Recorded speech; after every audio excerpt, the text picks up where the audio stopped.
Continuing on then at the top of page 63, the mantra recitation. And so the cross-reference here to the other text is page 139. So we begin with the approach. And so here, according to the oral instructions, we visualize Jnanasattva. And in the heart of Padmasambhava, subduer of all that appears and exists, and visualize the three nested sattvas. And so we just went through those, so you're familiar with what those are now. And then the mantra. And first it describes the mala, the bead, set of beads that we're using here. Once the mala has been blessed, and it actually has a blessing ritual on page 231 here, so that's good. When you get a new mala, that's a good thing to do. Oftentimes, too, the mala is blessed before you do a retreat, and that's kind of what it's talking about in the context there. One other thing that is done, we usually think of those kind of blessings as being done in the beginning, but another one that's often done is at the end of reciting a mantra with a mala, that take it in our hands and blow onto it and rub it back and forth a little bit, and that way we purify it at the end of that process so that it's ready for the next time that we use it. So different types of things that can be done in that regard. So once it's blessed, don't place it on the ground, don't show it to others, don't let it part from your warmth of your body. When you go to urinate, for example, consider that your mala manifests as a wrathful deity and leave it to guard your meditation seat. Recite the mantra at all times and don't let your meditation seat go cold. So the idea here is we're continuously reciting mantras, and when you go to India or Nepal or Tibet or places like that, you see people with their mantras, which are visible, counting with their mantras and reciting almost all the time. Now, they may stop as they're talking to somebody, but when it's the other person's turn to talk, they're back reciting their mantras again. So it becomes a very continuous kind of an activity. So that's part of what it's referring to here in doing that. The idea of not letting anybody else see it. If you wear it on your wrist, as many of us do, or if you wear it around your neck, outside of your clothing, certainly it's going to be visible. But it is today, at least, a very common practice to do those kinds of things. So I wouldn't be too concerned about that. The one caveat I would say is that we are told that we shouldn't wear it as jewelry. We should wear it for the purpose of using it. Okay? So then moving on, the nature of the mantra. The nature of the mantra is the deity. It is luminosity. The mantra is the deity. It is the great Dharmakaya wisdom that appears as the deities in the environment of the mandala, and the sounds of the mantra garland are the deities of the mandala, arising in the form of speech and mantra. So as we recite the mantra and we're counting them on our mala, we think of the mala as being the entire representation of the mandala of the deities as a part of that. And the sounds that we're making as we're reciting that are the sounds of the deities, the Buddha's speech, and so forth. Then the visualization for the mantras. First the mandala, the deities and the environment. In the Jnanasattva and the mantra garland is the wisdom of great bliss, manifesting in all different forms. By directing our focus toward them, we have irresistible experiences of bliss. And then we actualize this as you consider that your visualizations blaze intensely with rays of light, and then brighter than the light from hundreds of thousands of suns. So those are radiating out. So the Buddha's speech is radiating out to all beings as we recite the mantra. If you are not able to do this, recite the mantra while focusing your mind on the main deity, the mantra garland and the Jnanasattva. And then once the visualization is clear, the experience of bliss blazes intensely in the core seed syllable of the mantra garland. And rays of 5-colored light, primarily red. That's because Padmasambhava is in the lotus family and that color is red. Remember, Amitabha is red in color, so it radiates out in the primarily red, but rays of the 5-colored light. They stream out to all the Buddha fields throughout the 10 directions. Buddhas and Bodhisattvas are delighted with great bliss emptiness. The enlightened mind invokes the blessings of their body, speech, and mind, which return to us in the form of light. So the radiation and absorption of this light. As the light dissolves into the core seed syllable in our heart, 4 types of obscurations are purified. Those are karmic, emotional, cognitive, and habitual. So those are all purified. We receive the 4 empowerments and we actualize the 4 kayas. The great bliss blazes even stronger, naked rikpa overflows, and we rest without fabricating anything. So we just stop at that point. So when we're reciting mantras, we go on and on and on. Usually that's the point at which we stop and then meditate for a while. Or in some cases, we just stop and rest at that point. Then Guru Rinpoche increases the blazing of the experience of bliss in the deities of his retinue. The support and supported are the single display of great bliss. So actualize this and then rest in unaltered Rigpa. Then, in the meantime, the rays of light flow downward and touch all sentient beings throughout the 3 realms, purifying their negative karma, destructive emotions, habitual patterns, and so forth. In this being, all beings, of the desire realm, formless realm, we purify the environment in all beings. So then everything has become pure. The environment, the palace, the beings are the mandala of deities. And so this is like pure view. Okay? We're seeing all the beings as Buddhas, the palace and the other part of the environment is the Buddha field that we are in, and so forth. According to the oral tradition, we visualize that all deities are reciting the mantra. So it's not just us reciting the mantra, but all deities are doing that along with us. So it's like a massive choir. And then visualizing this way increases, the power of the practice. So how to recite the mantras? So here we have a list of things that we should do from the Tantra of Magnificent Lightning. Not too loudly, not too inaudibly. Not hurriedly, not slowly. Not forcefully, not feebly. Not adding or subtracting syllables. Not distractedly, not while chattering, not while obstructing by yawning, and so forth. Okay? So kind of the middle way. And you look in these things, you just kind of take the middle way. And remember, the middle way is not a precise middle there, but it's kind of the area between the extremes. So then we eliminate these 10 defects from the list, and we abandoning things like coughing, sneezing, yawning, and speaking.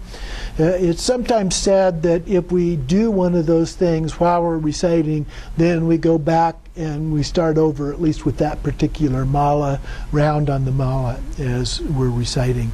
And then it becomes like an uninterrupted flow of a river.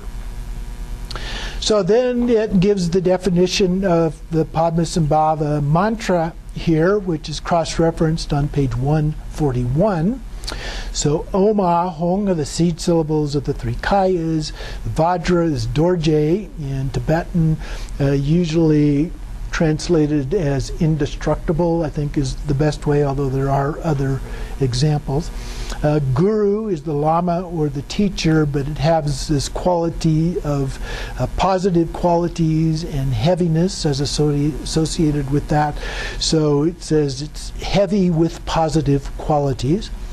Padma, or Peme as Tibetans say it, is one of Guru Rinpoche's names. is Padmakara, so the lotus born, and so he's born inside the lotus flower on Lake Dhanakosha and belongs to the lotus family, but he is not tainted by the faults of samsara, just as the lotus grows in the mud but is not stained by it. So that symbolism of the lotus is a real common one in Buddhism. And then siddhi means accomplishment or liberation. And of course, there's ordinary siddhis, and then there's the ultimate siddhi of enlightenment or liberation. Hong is the syllable of the three kayas, the root syllable ha, vowel u, and then the nasalization of that. Hong. In Sanskrit, it would be hum, H-U-M, but in Tibetan they changed the end to an ng sound. What we are saying here is, Guru Rinpoche, you who are the embodiment of the three Vajras of all the Buddhas, Vajra body, Vajra speech, and Vajra mind, or you who are the heavy and replete with all the immeasurable great qualities of the three sacred Vajras, powerful, sovereign Padma, I implore you, grant me the supreme siddhi, the level on which the three great kayas are actualized. Powerful kind of a statement. You can think about when you're repeating that over and over and over again as you recite the mantra. And then we have this Song of Hong. This is the only kind of text where I have seen this particular representation. So occasionally send out and reabsorb rays of light. This increases the blazing of great bliss. Consider that the soft murmuring sound of the song Hong rises, and practice the song of the appearance of Hong, and simply allow the mind to rest without reference, unaltered in Rigpa. And so it's not clear from this, and there's no real description given in the footnotes, and this is, I don't believe, in the other version that we're going to be looking at starting next week. So it doesn't give an explanation of how this is done, if it's, a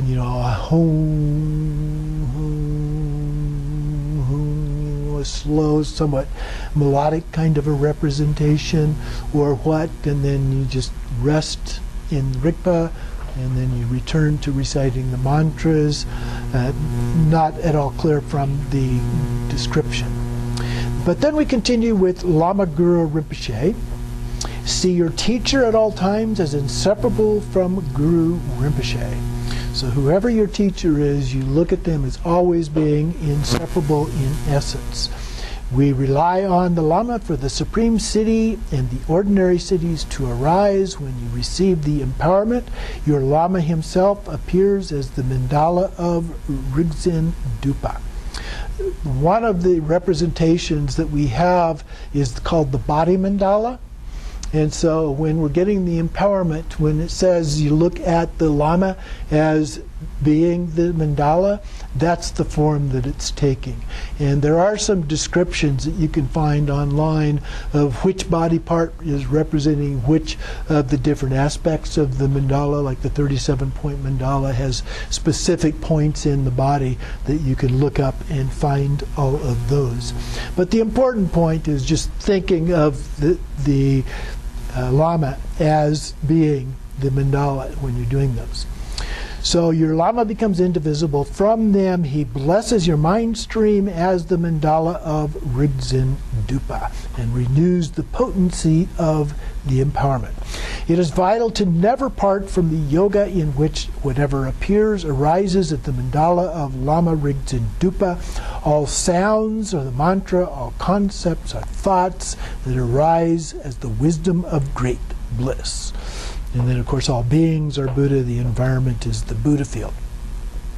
So then we have a little discussion here of the Vajra chain, which comes from the Togao practice of Dzogchen. And so here he says in that some of the notations say that in the interval this is during breaks, persist in the Vajra chain practice, referring to Toga meditation. Even if you haven't done all the required retreat recitations, which is 13 lakh or 1.3 million recitations of the root mantra here of Guru Rinpoche, my teacher said that no problem will arise from meditating like this. So you can stop, but you have to be familiar with what that practice is and how you would do it. It typically has to be done outdoors with a clear sky, so it may or may not be something that you can normally do as a part of that during the breaks. Then it goes on into discussing the benefits of this practice, which are actually in the next section, so we're going to skip over that right now. And then the duration of the practice on page 67 here is the 100,000 recitations for each syllable, which makes 1,300,000 or 1.3 million recitations. So if you really want to receive the power and benefit of doing this practice, that's what they are asking you to do. It will take a while to do that many, but it can be done. If you're doing, say, 1 mala a day or 10 malas a day or something like that, you will eventually get through all of that. Many benefits then flow from that. The power of the mantra arises, obstacles are eliminated, obscurations purified, deficiencies and excesses regarding your mantra commitments are repaired. And the wisdom mind of the deities is actualized. This practice is called approach because through your becoming intimately familiar with the deity, it brings the wisdom deity's wisdom mind into your minds. The approach basically is the generation stage. That word, the way that it gets applied, somewhat different ways, but it's basically referring to the generation stage practices here. Then, concluding a session of approach practice. To conclude, recite the vowels and consonant mantras, the 100-syllable mantra, the mantra, the essence of interdependent origination, 3 times each. So those we typically do in doing our retreat type practices. Usually those are not included in the daily practices. And then we offer the merit and continue by blessing the offerings. The end note 77 there is on page 232, and so you might want to look at there where it talks about blessing the offerings, and then recite the offerings and the offer praise sections, the confession of mistakes, and the dissolution to the end of the prayer of auspiciousness. But the prayers that we need to do are all included in the actual practice that we're going to be looking at. And so sometimes they're a little bit different because sadhanas don't always include those ending things. It will just give a general reference to including other auspicious prayers at that time without giving them to you. But sometimes they are collected, depending on the lineage, into little prayer books, and so you have those that you can refer to for reciting those if you don't already have them memorized. So then XI, number 9 here at the bottom of the page, dividing your day into sessions. So again, it's talking about the context of retreat here. It's most common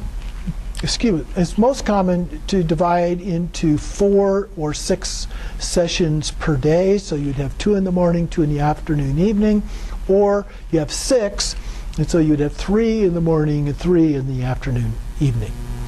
And so here it says 3 or more each day. Continuing on page 68, then make them equal in length. So each one should be approximately the same period of time. Never recite less than 1,000 mantras in each session. So that would be just 10 malas as a part of that. So not unreasonable to do when you're doing a retreat type practice. And then don't stop, but do the same number on subsequent days. So you continue doing those. This is still in retreat, though. Okay, and then during breaks, recite a quarter of the number of mantras. Do not at first promise to practice for too long in retreat. So don't overdo what you know that you could do. It's usually best if you're doing retreats to start small, even a one-day retreat or a two-day retreat at home if you're doing those. Build up to several days or maybe a week-long retreat and so forth. And then possibly, if you're able to do this, have the time and the support for doing it, to do like a month-long retreat and so forth. So there is a danger that you might bring harm on yourself by letting your initial commitment go. So these commitments are important. So when you make a commitment, do your very, very best to continue that and complete it. Gradually increase your commitment and prolong your practice sessions. Your retreat should follow the shape of a grain, round in the middle, tapering at each end. So when you're doing them, start slow, easier, build up, doing longer ones, and toward the end, a little bit shorter ones in length as well. Your retreat should be slightly loose or relaxed at the start and the end, but firm in the middle. And then the next section here, what not to do in retreat. So don't do such things as give empowerments or blessings, perform exorcisms, or explain Dharma to others. And then it gives us a list of don'ts. I'm not going to go through all of those, but some of them are kind of interesting. Don't shake out your seat. Don't change place where you sit. We tend to do that anyway. We pick a seat and we sit back in that same place all the time. Don't cut your hair or shave. Don't wash your bowls or clean your food. Presumably that's being done for us in that context. Don't give leftover food to dogs. So there's some kind of interesting little tidbits in here, the suggestions. The next phase then is the accomplishment. So this corresponds more to the completion stage part of the practice. So first, go through the practice text as was just explained and recite 3 malas, or as many as you feel appropriate, of the Vajraguru mantra as you actualize the approach visualization, including the emanation and absorption of light rays. After this, replace the visualization of the Vajraguru mantra, the approach mantra, with the mantra called Essence of Accomplishment of the Life Force of the Vidyadharas, which embodies all the Vidyadharas. This mantra starts with Om, ends with Hung, and in between are 12 syllables.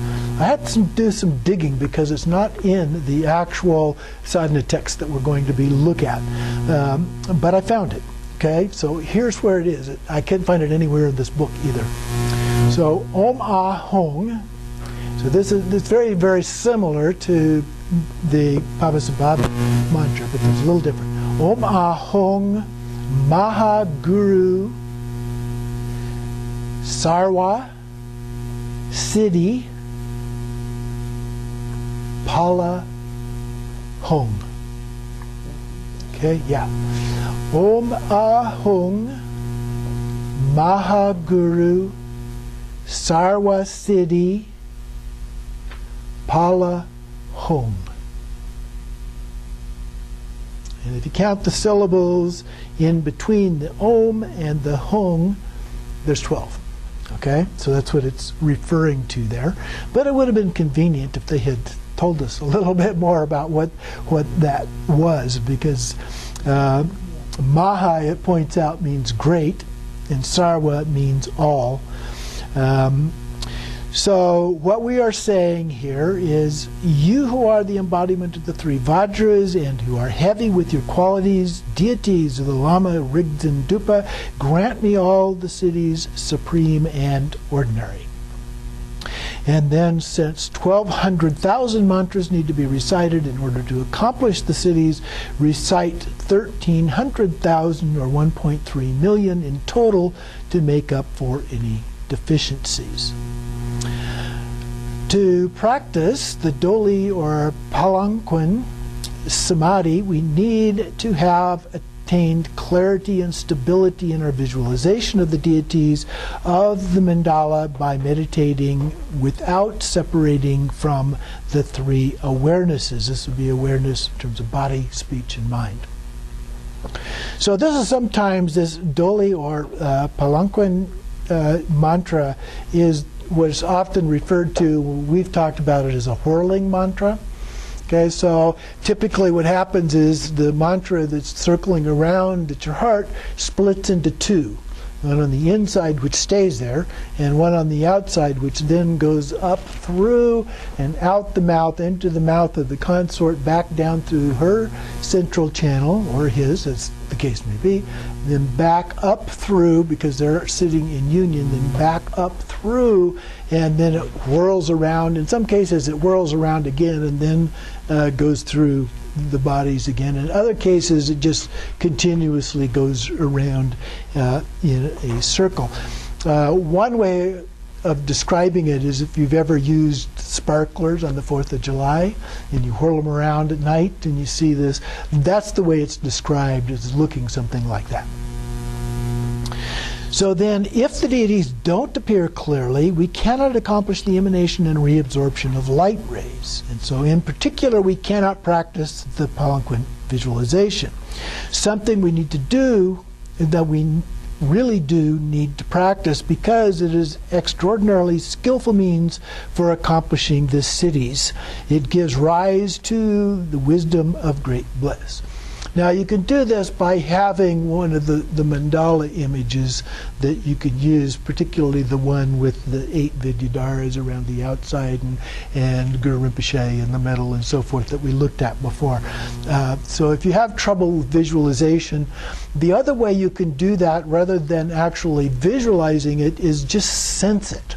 Like you're actually experiencing all of that being there. You don't actually have to see it per se. So there are different ways to do what we refer to as visualization. Then visualize the red syllable Bam on a lotus and a sun disk seat at the heart of the yogini. So that is the consort, assuming male-female consort here. As the core seed syllable and the mantra garland of the male deity blaze with the experience of great bliss, their radiance and dazzling brightness increase infinitely. An identical mantra garland streams out from the mantra garland, turning clockwise at the heart of the male deity. So this is what I was talking about, it splitting up here, forming an uninterrupted Vajra chain. It is drawn along by the syllable Om. It flows up through the body of the Jnanasattva and emerges from his mouth, entering the yogini's mouth that descends and revolves counterclockwise around the syllable Bam at her heart. So this one's doing it just a little bit different way than the way I described it.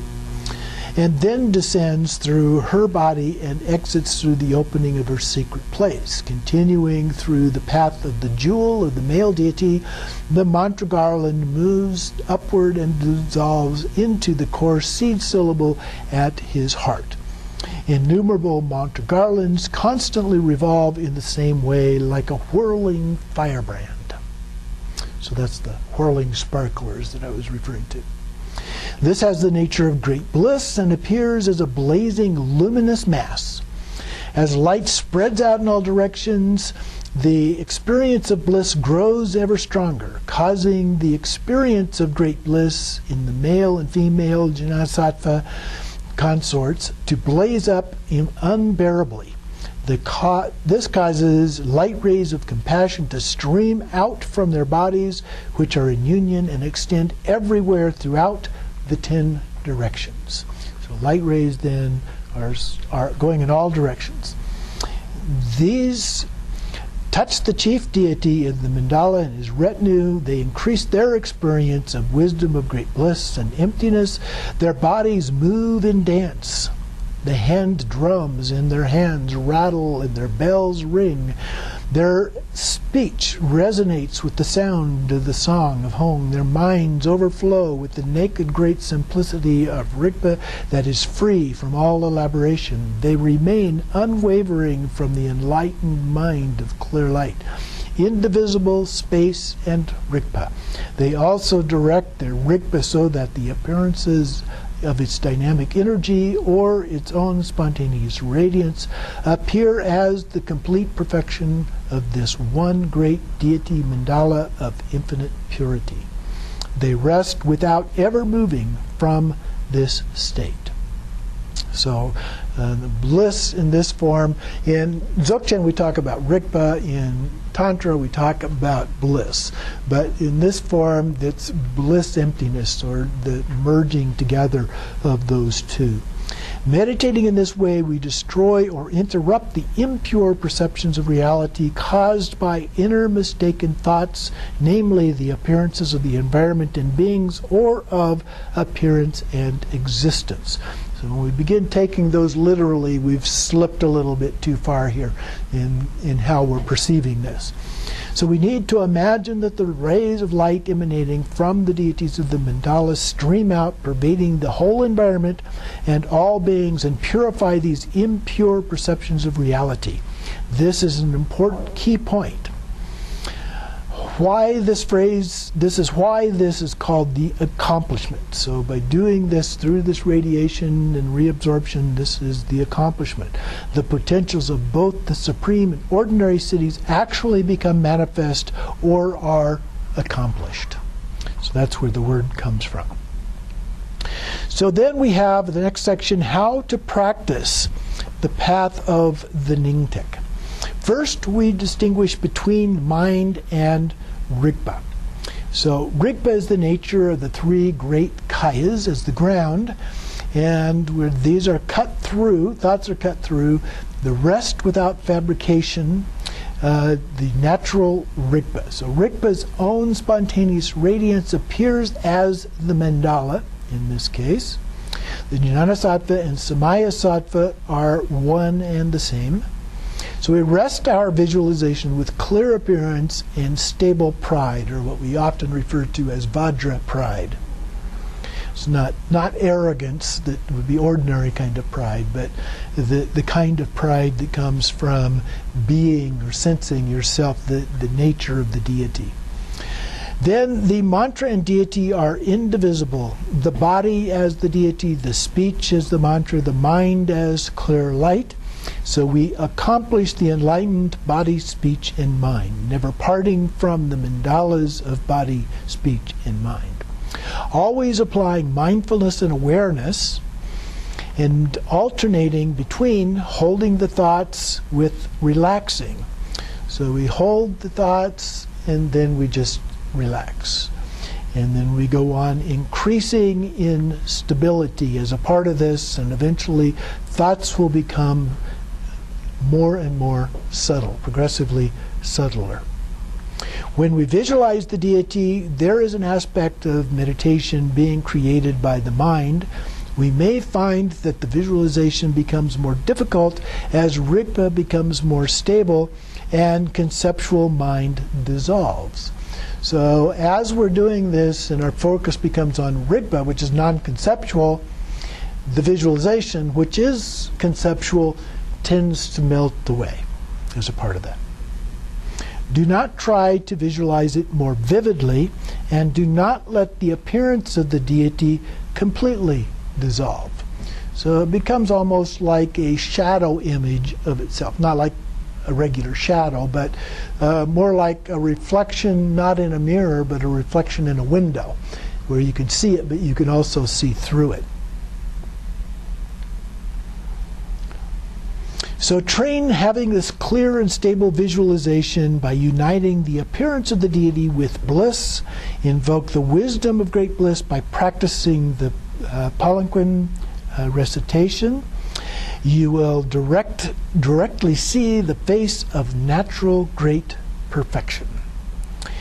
Then practice is not just about perpetuating clear light, but also about appearance and the appearance aspect. So when the clear light dawns in this way, meditation is nothing other than maintaining the experience of great indivisibility of Rigpa and emptiness. So at some point, dissolve the appearance of the palace and environment into the deities, then into the dharmata, into one taste, and all thoughts and delusory perceptions have been purified into the all-pervasive space. Everything becomes one thing, the mandala of deities. And then in turn, solely the magical display of self-aware Rigpa. Now, a lot of times what we do then in that dissolution that we talked about before, it's from outer to inner. And so we dissolve it from one into the other, eventually into the seed syllable, and then the seed syllable on up into just emptiness. So everything, or in this case we would say into Rigpa. As it says in the Rigdzin Dupa, deity, appearances, and dharmata, when the nail of unity brings them together, I have no doubt I will attain Buddhahood in the self-appearing absolute Akanishta, or Dharmadat. So then it talks a little bit about meditating according to the instructions given in the scroll of the oral lineage and on Togao. Whenever you practice and approach an accomplishment, it is extremely important to hold the ground of the practice by training the mind in intense devotion, by knowing that your teacher and the Guru Rinpoche are inseparable, and by training the mind in bodhicitta after arousing love, compassion, and so on. So it can be very helpful when we go through the beginning parts of that, just like in Nundro, where we do the parts on bodhicitta and arouse loving kindness and compassion, to really make that something that you feel before you then visualize the deity. And so that continues then into the deity part of the practice. So then we have the conclusion here, which is the stages of the Tsok practice. So first we talk about the Tsok itself, and here we've cross-referenced this on page 149.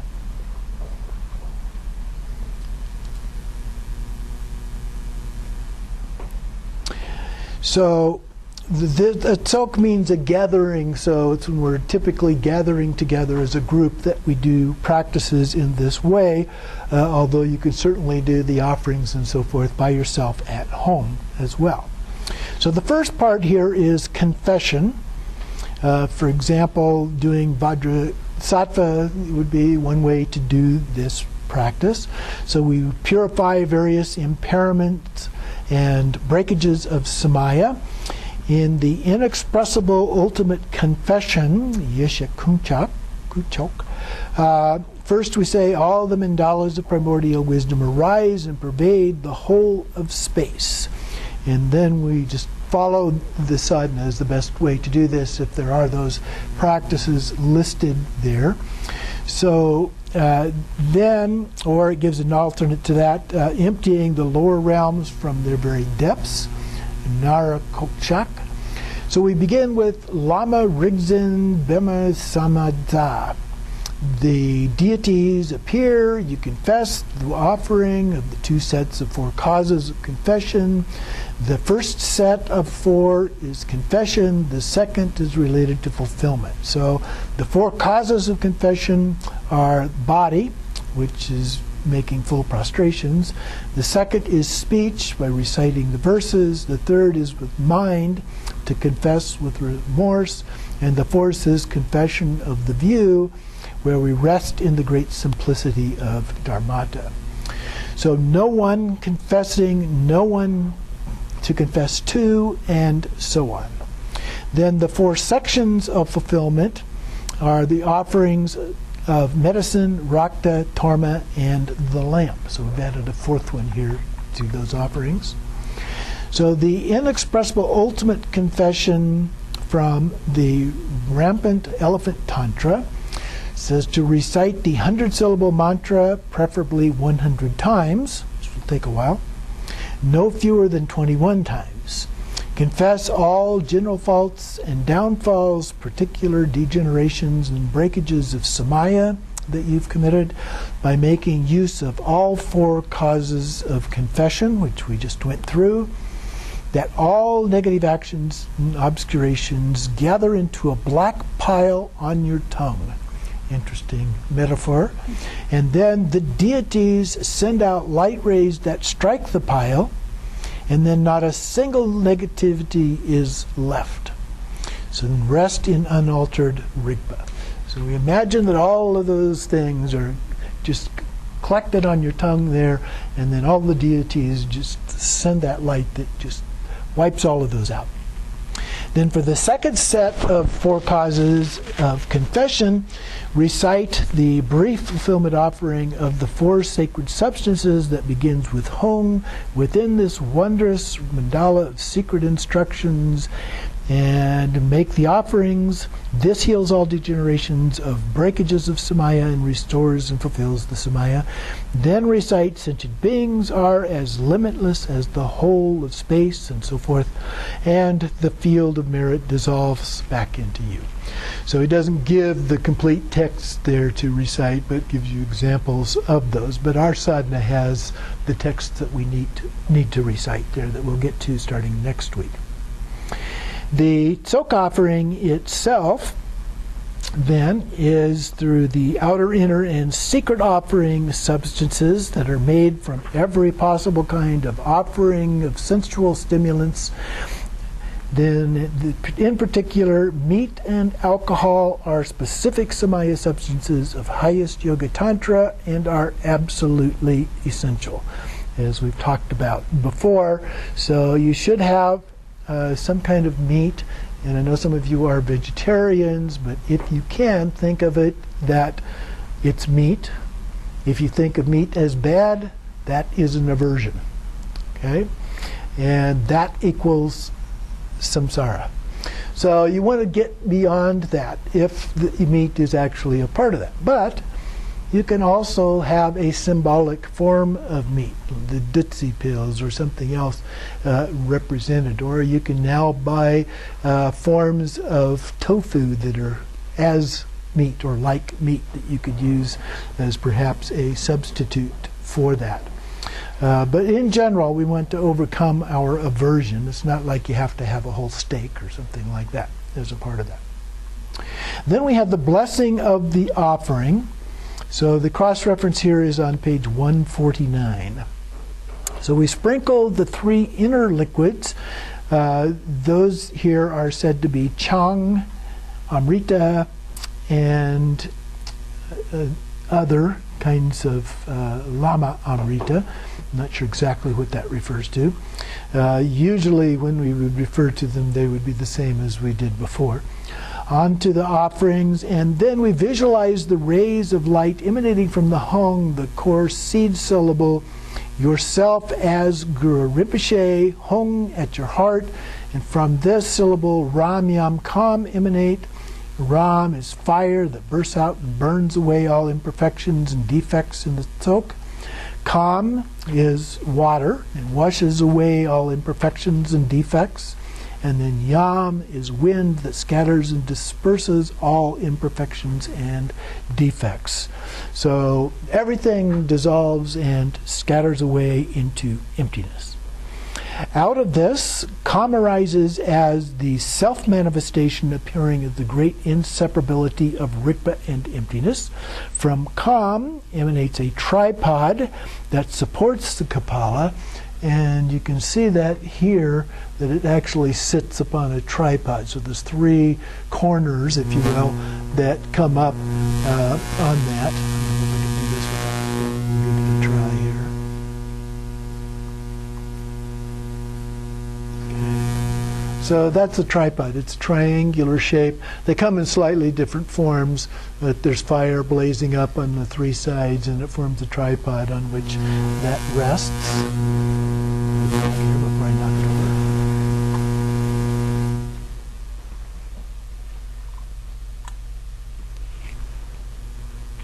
So the tripod supports the Kapala. The Kapala is called a skull cup. Then 3 human heads. It's made of 3 human heads, each one as large as Mount Meru. The Kapala The forehead points forward toward you. It is white outside, red inside, as vast as the billionfold universe. Then Om Ahong transforms the soaked substances into the abundance of the 5 meats and 5 nectars. And so beneath the Kapala is a fire. That was the fire that I was referring to there. The form of the seed syllable Ram. Below Ram is Yam, the seed syllable of air. Inside the crescent-shaped mandala of the wind. The wind rises from the Yam, strikes the syllable Ram, causes the fire to blaze up, and the nectar, the Kapala, boils. Vapor rises, and then the lid of it is a moon, on top of which stands a half Vajra with 5 spokes. I don't know if you can see this here, but you can kind of see the Vajra, the half Vajra, on the very top of that. The cavity inside the hub of the Vajra is ornamented with the syllables Om Ahong arranged vertically. When the vapors touches those syllables, rays of light radiate out from them. The light pervades the Buddha fields of the 10 directions that respond by sending out wisdom nectar that is reabsorbed into the nectar inside the Kapala. The nectar is now the essence of wisdom and has appearance of nectar, transforms into the tsok offerings, and fills the whole of space, so purified with Ram Yam Kam and blessed with Om Ahong. So all of that description is what's happening when we say Om Ahong Ram Yam Kam. And sometimes there's a little bit more included there, but oftentimes it's just those phrases. We usually recite them 3 times each. Next on page 75 here, inviting the field of merit. The cross-reference is on page 150. So the invitation begins with the core seed syllable Hong. And where do the deities come from? From Akanishta, the realm of great bliss. The Buddha field of dense array in the center, Buddha field of manifest joy in the east, and so on. They also come from Orgyen, the land of Nirmanakaya emanation, Guru Rinpoche in the west, and the land of Nagyap in the southwest, and the realm of the glorious copper-colored mountain in the center. Many come from the 24 sacred places and the 32 sacred lands and the 8 great charnel grounds and so on. You have to look all of those up rather than going through all of those lists. So who is invited? All the deities of the mandala of the Rigdzin Dupa. And we invite them with this passage. We invite all of you to this place where the tsok offering is being made. As you already know this because of your unobstructed wisdom, come quickly, we pray. Where? To the tsok shrine in the mandala, within the charnel ground, free of the 8 consciousnesses. And it's just the right place, full of joy. So then, thanks to the vast offering of the dakinis, the experience of the great bliss increases. The place is extremely pure. The yogins and yoginis protect their mantrayana samaya perfectly, bright and pleasing, because sensual stimulants of the offering have been transformed into untainted wisdom nectar. What do we ask the deities to do? To shower down their blessings of body, speech, and mind upon the gathering and grant them the supreme and ordinary siddhis. Guru Rinpoche invites countless beings, sending light streaming out from the core seed syllable in his heart. The deities form the field of merit in the sky in front of you. So then we practice the front visualization. The front visualization means we see it out in front of us rather than us being in the center of it. Indivisible from the self-visualization, which is the other form of visualization. Okay, so we're doing both, neither or, as a part of that. So then, continuing on page 76, offering the first portion of the tsok. Now, we usually do make an offering of the remainder. This particular version has a first portion offering. And so before we eat anything or even pass it out, we take a sampling of the tsok offerings and pull those together as the first portion. So down at the bottom of that first paragraph, we offer this first portion of Tsok to the wisdom deities to establish a close connection. Visualize the vast array of offering goddesses emanating from your heart. A vast multitude of Tsok offerings arise from their hands and fill the whole of space. We offer all of this to the deities. We offer it to the ocean-like assembly of deities of the mandala, the lama of the Jidara assembly, the hosts of dakinis, and the ocean-like assembly of protectors, and so forth. All of those beings that are part of the mandala. Then we request them, in return, please grant us the cities, ordinary and supreme. And so we recite the mantra, which is defined here. Gana means gathering. Chakra means wheel. So Gana chakra, which is the same as Tsok. Puja or putsa means to offer. And Kahi means enjoy. So this pleases the deity. They experience great bliss. The offerings of the deities who made them are reabsorbed back into your heart. Next then we have the confession. So we've made this offering to them, and then we confess all of the things that we have done wrong. The cross-reference here is page 152. So purifying any displeasure we have caused, breaking our samayas, allowing them to degenerate, we emanate offering goddesses as before and present vast offering of the 5 meats, 5 nectars, and so on. So we think, I sincerely regret all the negative actions and downfalls I have committed, and so forth, ending with, I now confess, please grant me the supreme city, the fruition which is free from obscuration. And then we express our sincere regret to the deities and make our offering. This satisfies the deities. Again, the samayas are purified as we say Vajrasamaya Ah. We actualize the great Vajrasamaya of resting in unborn space. So we'll take another little break.